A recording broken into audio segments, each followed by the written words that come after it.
अब हम लोग को स्टडी करना है कार्बन प्रतिरोध और वर्ण code, carbon resistance and colour code. सबसे पहले ज़रूरत है जानने की सर ये है क्या चीज़।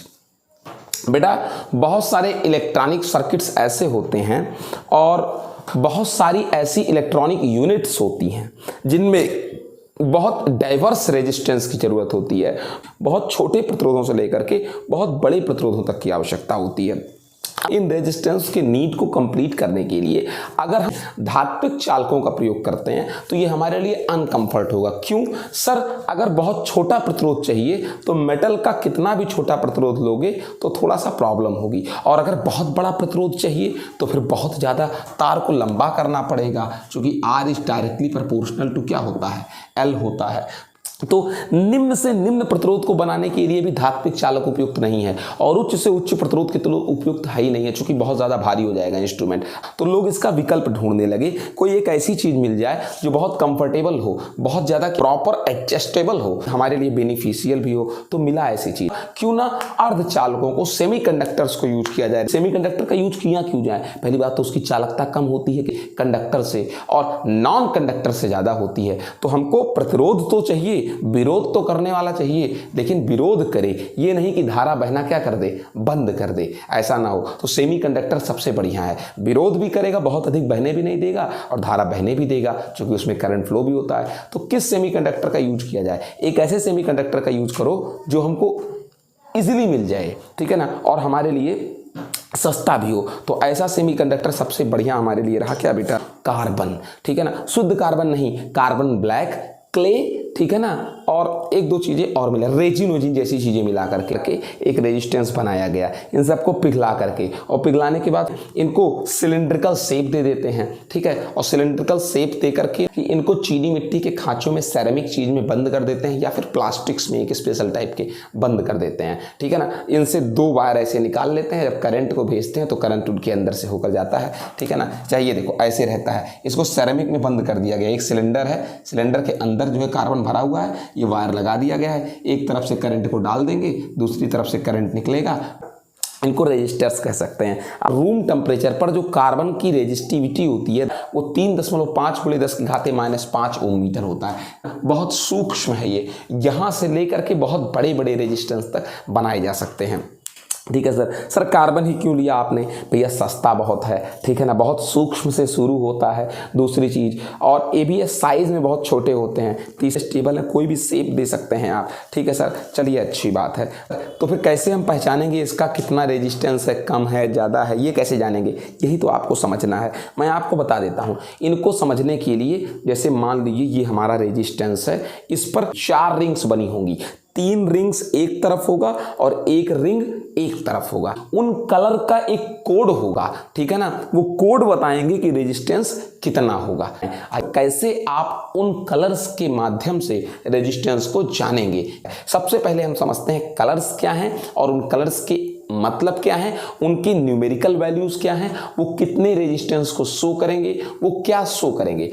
जैसे ये एक रेजिस्टेंस है, ठीक है ना, कार्बन रेजिस्टेंस है, इसमें 4 स्ट्रिप्स बनी होती हैं, 1 2 3 4, ठीक है ना। इनमें से जो पहली स्ट्रिप होती है ये रेजिस्टेंस के पहले डिजिट को शो करती है। जो दूसरी स्ट्रिप है ये रेजिस्टेंस की दूसरी डिजिट को शो करती है, ठीक है ना। डिजिट ये सब सिग्निफिकेंट रहेंगे, सार्थक अंक, 1 2 3 दशमलव में नहीं रहेंगे, पूरे पूरे रहेंगे, पूर्णांक रहेंगे, ठीक है। और जो तीसरी स्ट्रिप है वो शो करेगी 10 टू दी किसको, पावर को शो करेगी, ठीक है ना, कि क्या पावर है, 1 2 3 4 इसको शो करेगी। और उसके बाद जो फोर्थ स्ट्रिप होती है बेटा ये टॉलरेंस को शो करती है, विश्वसनीयता को शो करेगी। विश्वसनीयता का मतलब क्या है? हम आपसे कहें आपको 100 रुपए देंगे तो फिर सर 5% दाएं बाएं भी हो सकता है, मतलब 105 भी दे सकते हैं और 95 भी दे सकते हैं। ये है बेटा कि भैया इतना तो हम विचलित होते हैं, दाएं बाएं हो जाते हैं थोड़ा मोड़ा, ठीक है ना। वही चीज़ इसके ये चौथी पट्टी इसी चीज़ को शो करती है। समझ गए आप मेरी बात को? सब चीज़ ऐसे लिखा हुआ है, प्लस माइनस, ठीक है ना, कुछ % हम दाएं बाएं होते हैं, यही चीज़ ये क्या करती है, शो करती है।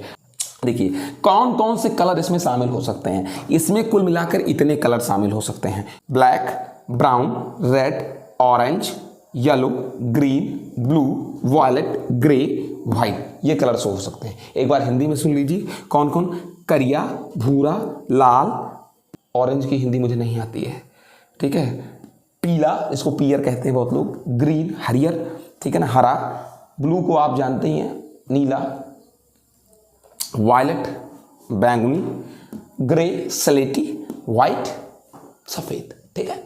इन सर कलर्स का मतलब भी बता दीजिए। अगर ब्लैक है तो ये किसको शो करेगा, 0 को शो करेगा, ठीक है। अगर ब्राउन है तो ये 1 को शो करेगा, रेड है तो 2 को शो करेगा, ऑरेंज है तो 3 को शो करेगा, येलो है तो 4 को शो करेगा, ग्रीन है तो 5 को शो करेगा, ब्लू है तो 6 को शो करेगा, वायलेट है तो 7 को शो करेगा, ग्रे है तो 8 को शो करेगा, वाइट है तो 9 को शो करेगा। लेकिन सर याद कैसे रहेगा ये? आप केवल क्रम याद रखिए। नंबर तो सबको आती ही है 0 से लेकर 9 तक। किसका क्रम याद रखूं? रंगों का क्रम याद रखिए। सर लेकिन रंगों का क्रम कैसे याद रहेगा? कलर्स का ऑर्डर कैसे याद रहेगा? याद रहेगा इससे। BB Roy, good boy,